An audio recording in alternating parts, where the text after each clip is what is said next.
Recognize Dr. Burgess for his 5 minutes of questions. The gentleman from Texas is recognized. Thank you, Mr. Chairman. And I do want to start out by saying it is this committee, indeed this subcommittee, which established a lot of the parameters for the care of the unaccompanied immigrant child going back to 2014 when we had the vast influx of Central American children at Lackland Air Force Base in San Antonio. And it was only the oversight of this committee that provided those children a modicum of medical screenings and medical care. Now, continuing on the chairman's line of questioning about the use of verifiable DNA evidence, it's actually found in the previous administration that when you did that, and that's a little upstream from your responsibilities, but when there was an attempt made to verify parentage or familial relationship, those cases dropped dramatically because the people who were using a child as basically a get out of jail free card to come into this country recognized that if they were a non-match with genetic material, they were going to be charged with kidnapping. And so it was a pretty serious business, and those numbers did diminish. Now, you can agree or disagree with the rightness or wrongness of doing that certification of parentage, but I agree with the chairman that simply querying Google as to whether or not someone is someone's uncle or aunt is probably not satisfactory when you have within your capability the ability to scientifically check. And then, unfortunately, that leads to situations from a Florida statewide grand jury investigation.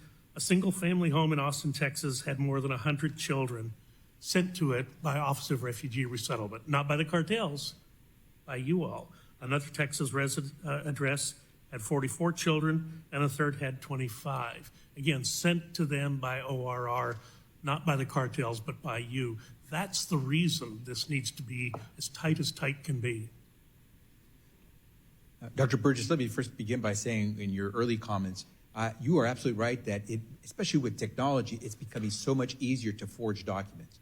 And it is really important that you try to prove that you are who you are, especially if you're going to get custody of a child. So we hear you, and we're willing to work with you because we're constantly striving to make sure that the person who is going to become that sponsor is who he or she says. So I fully agree with that point.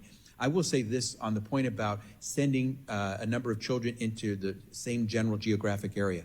No, the same house address, not the general geographic area. Well, I would say to you, there is no home that I'm aware of that has gotten 40 some odd kids. But what I will tell you is that there are places where immigrant communities flock. And so it should not surprise anyone that you have a lot of children that end up in the same communities because as my father ended up in Sacramento, California, because that's where a lot of his relatives and friends, his parents' relatives and friends. If I may, this is not an isolated incident. The Houston chief of police, who's certainly not a Republican, also complained about the same phenomenon occurring in Houston, Texas. But we will provide to you, to your office, that information and would appreciate your response to that. Absolutely. Let me move on to another thing, and this has really troubled me for well over a decade. And when we were beginning our investigation, this committee, on the medical screenings available to unaccompanied immigrant children, there's a concern about tuberculosis. Tuberculosis in the state of Texas is a reportable illness, but if you never look, you're never going to find it. And I remember the statements made to me were that, well, look, if you get a positive TB test, then this obligates you to a long period of therapy. The treatment is 10 months or longer. And if you don't follow through with treatment, you're going to lead to drug-resistant tuberculosis. So it is important to do the follow-through. So certainly testing wasn't done at CBP. Testing was not done at ORR because the children were not going to be in custody long enough. But it leads to a downstream problem, and you and I both know an episode of multiple drug-resistant TB in one of our neighborhood schools is going to be big trouble. Would you agree with that? You point out something very real because, as you stated, we only have the child in our care for a short amount of time. And so we do work with not just CBP at the Department of Homeland Security. When the children come to us, we provide the medical care that they need while they're with us. We make sure that no child is infectious when we release them, but they have to follow up on something like tuberculosis with local healthcare Yeah. authorities. But the problem is the follow-through on that leaves a lot to be desired. At the same time, if the administration's priority seems to be facilitating abortions for a child who would want one, if we're willing to put that much energy into providing an abortion, shouldn't we put that much energy into providing to make certain a child is not infectious, carrying TB into our communities? Dr. Burgess, you raise a great point on the tuberculosis issue. We would, if you gave us authority to actually follow a child, to make sure that the child is following through on medical or healthcare services that they need, especially to keep not just themselves but others safe, we would take that authority. But we don't have that authority. That's the authority difficulty that we're. exists in current state law. I'm sorry? It's a reportable illness in the state of Texas. Yeah, but we don't have an ability to require that action be taken.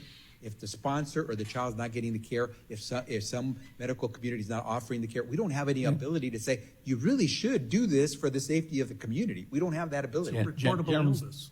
Gentleman's time is up. Sorry. Gentleman yields back. Now recognize the gentleman from New York, Mr. Tonko, for his 5 minutes of question. Thank you, Mr. Chair. And thank you, Secretary, for appearing before the subcommittee, and thank you for the leadership that you provide and that of your team. Reports earlier this year cited criticism of ORR's sponsor vetting.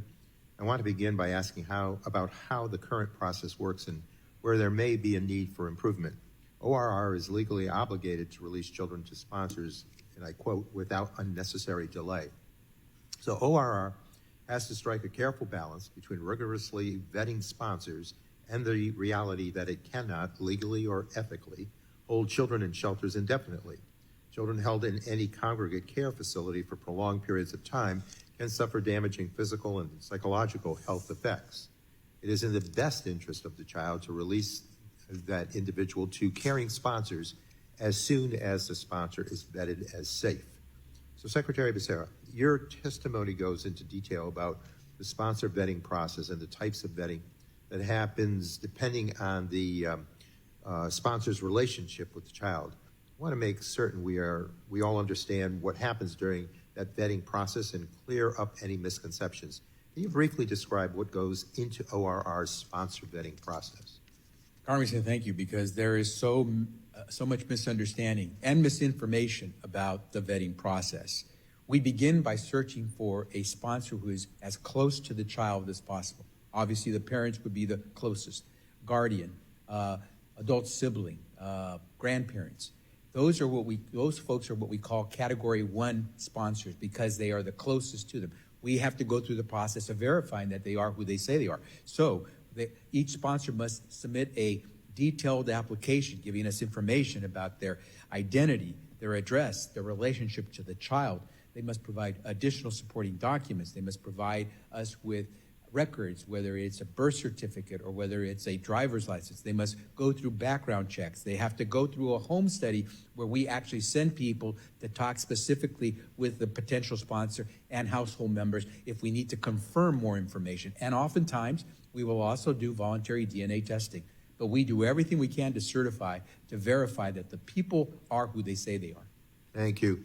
And how does ORR's standard of review differ from considering a sponsor application from a close family member versus when it considers a sponsor application from a non-family member? And why is it important for ORR to differentiate between these categories of sponsors? Thank you for that question, because again, people are confusing this. There are sponsors who are unrelated to the child, maybe close friends, but unrelated by blood to the child. We do far more work to try to make sure that that person is who he or she says he is or she is, because they're not related.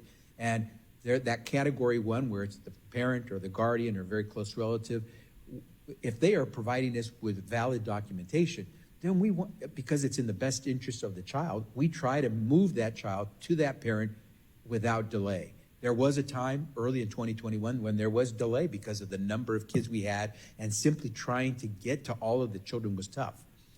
Now that's why we are under 1 month of stay in our care, because we're able to now process, especially those Category 1 sponsors, far quicker, because so long as we get the valid information, there's no reason to keep a child from being with a parent or a legal guardian.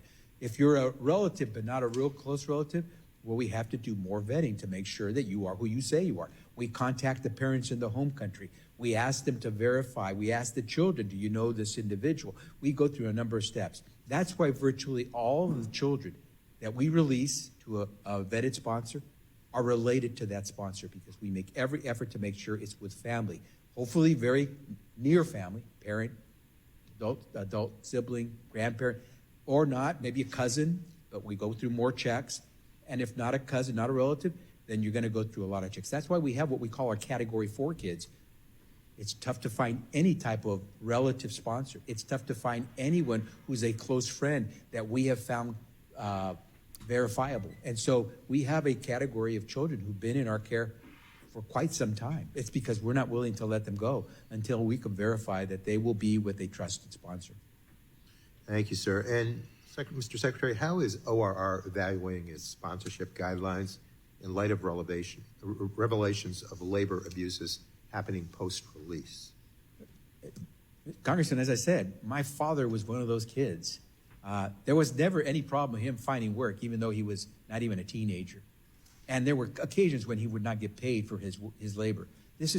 We've known about child labor for a long time. It's not just migrant kids, but certainly with migrant kids, we have an obligation to do everything we can. And with every authority we have, and even beyond that, we're going to do everything we can to provide health and safety for those children, even after we've lost custody and care of that child.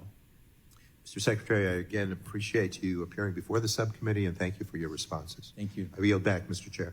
Gentleman yields back. Now recognize the gentleman from Kentucky. Thanks, Mr. Secretary. Thank you for being here. And I just want to say I'm sorry the tone that our ranking member took on this, because we all want to solve this problem. Nobody here wants children to be mistreated and move forward. Now, we could think we should control the border first and not have them here. But once they're here, we have to absolutely take care of them. I know we share that. We absolutely share that. So just kind of following on what Mr. Tonko was asking, you talked about non-related children. So there was a May 2023 audit that the Office of Refugee Resettlement's Inspector General found that 340 migrant children were released to non-relative sponsors who are already caring for other migrant children.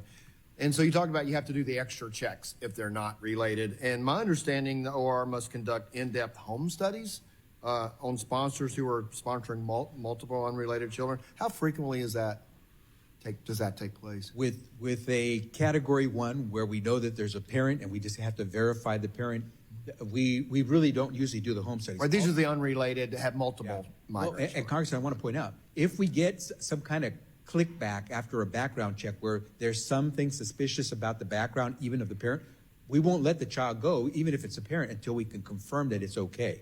We may do the home study even in that situation. But with someone who's not related, we definitely do the home study. We go in, we do the interviews, we try to make sure we can test the veracity of the person who's seeking to sponsor. Mm-hmm. And with someone who's not related, we also do checks of the other adults in that household. Mm-hmm. I know sometimes that system gets overwhelmed, but that's done every time? With anyone who is not a related, a potentially related sponsor, yes. It's a rare exception if it doesn't, but it does most of the time. I understand that sometimes you get. So getting back to the labor situation, it's really concerning to all of us. I know we're all concerned about it. In February of this year, the Department of Labor found 102 children working in overnight jobs. And there was the situation with caustic chemicals to clean razor sharp saws. You know, we know that. So when that happens, how quickly do you respond? Does your office respond to that? And Congressman, this is the point about all the misunderstanding going on. You all in Congress, when I was in Congress with you, we did, and as Congressman Burgess pointed out, this is, for years, we've had to live with the existing authorities that we have. Mm-hmm. We can't go to an employer and say, hey, you can't employ this kid. You're violating the law. We don't have the reach, the authorities to go do that. What we can do is try to reach the child and the sponsor and say, how are things going?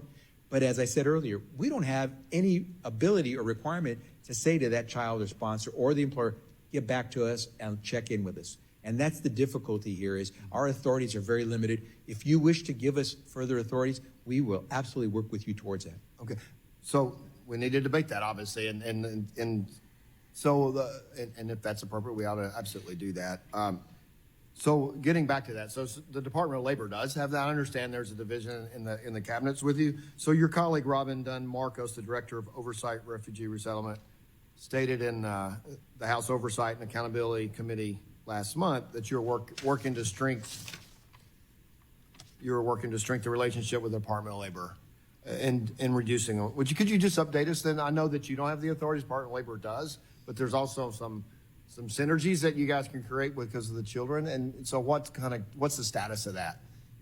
We have expanded the data sharing, and that's sometimes difficult because all that information, especially for children, is very private. So how we can share data, making sure that we don't violate anyone's rights to the information, helps, because if they have sight of a sponsor that we, for example, have found was trying to fraudulently get a child, they may say, hey, that name happens to come up when we do our search, and that helps them do their work. Vice versa, if they give us names of employers who are unscrupulous, if we see that all of a sudden one of those employers happens to be someone who's applying to be a sponsor, it helps us be more cautious. So we're sharing data. We have a memorandum of agreement to work more formalized. We've been doing this for a while, but this means we're trying to do it even more strongly. We're also going through training. We're training some of their folks at DOL to understand how ORR does its work.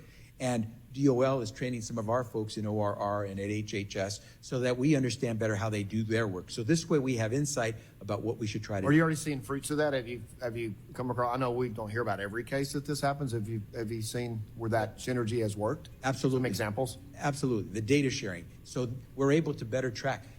We were talking a little while about what we call hotspots, where there seem to be a lot of children who are being exploited for labor and where we may see a lot of migrant families. And what we then do is say, okay, we got a report from DOL that there's a lot of illegal hiring of kids in this community. Then we try to zero in to find out, okay, are we getting people who are trying to sponsor some of our children from that community? Yeah, for the purpose of that. Yeah, exactly. Well, thank you. And my time has expired. Now yield back. Gentleman yields back. Now recognize Mr. Peters of California for his 5 minutes of questioning. Oh, didn't see you slip in. Yeah. Recognize Dr. Ruiz for his 5 minutes of questioning. He slipped in and he has seniority. Stealth. What you call a good second baseman, just getting it done quickly. So thank you for being here. Thank you, Mr. Chairman. Congress established the Office of Refugee Resettlement in part because putting children in indefinite adult immigration detention is unconscionable. I think back to just a few years ago when so many children were kept in protracted immigration detention, often in literal cages and separated from their families.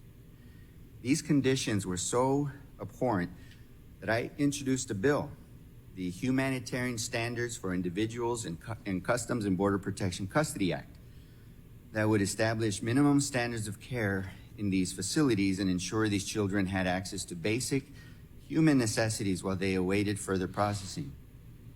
Unlike in immigration detention, in ORR care, children are provided with housing, shelter, clothing, educational services, and medical care. Republicans this Congress have proposed transferring some of the ORR's responsibilities to the Department of Homeland Security, but that would threaten the well-being of unaccompanied children. Instead, we need to focus on how ORR can best meet its obligation to provide high-quality care for children, including case management services by trained professionals that can provide culturally competent, trauma-informed care to this vulnerable population. Last year, the Office of the Inspector General released a report that documented concerning deficiencies in case manager training and skills, and ORR has commendably made significant strides to address them. So, Secretary Becerra, what changes is ORR making to improve case management standards, particularly to ensure case managers are well-trained and have relevant skills to serve unaccompanied children? Congressman, thank you for the question, because that's the core of our work. And now that we have gotten into a rhythm and figured out how to best try to make the process work, we're able to train to that. So that way we have a consistency. So no child is treated differently when it comes to having the same opportunity to be placed with a reliable, vetted sponsor. And so the training has improved. We're moving more towards, with technology, towards a faster way of trying to secure identity information about sponsors. We are providing far better care than several years ago for these kids. As you pointed out, we actually provide educational services, mental health services, things that were not provided before we started this process. And what we're doing is, while they are in our care, and it's only for a short amount of time, they are at least being provided with the safety and well-being that they need before they go off to a school. And mind you, those are the services that the Department of Homeland Securities do not provide. That's correct. Last year, ORR faced an unprecedented number of arrivals of unaccompanied children. Even as the arrivals have slowed, ORR has to be prepared to adjust its capacity to establish emergency housing, take on staff, and provide services to children when regular spikes in migration occur. So what has ORR learned over the past 2 years about how to respond to influxes in unaccompanied minors and how to ensure that the office continues to provide high-quality care for children when there are high numbers of children crossing the border?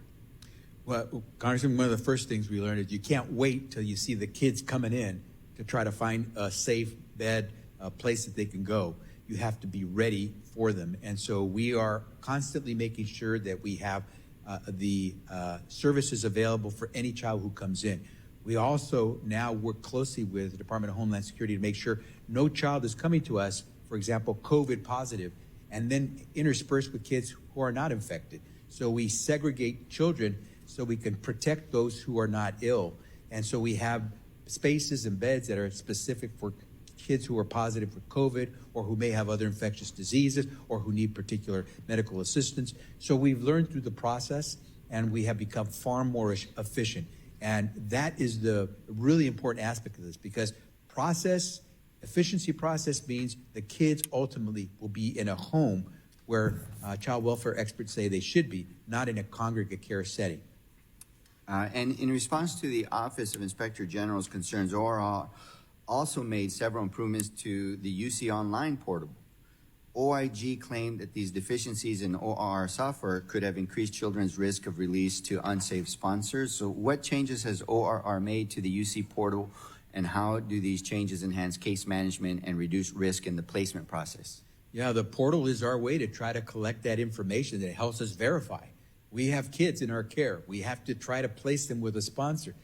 How can we be assured that we're going to place them with a safe and prepared sponsor? That portal helps us collect a lot of that information to make sure that we ultimately, when we make that release, that discharge is going to be a good one for the child. Secretary, thank you for your leadership, thank you for your concern, and thank you for making these improvements. Thank you.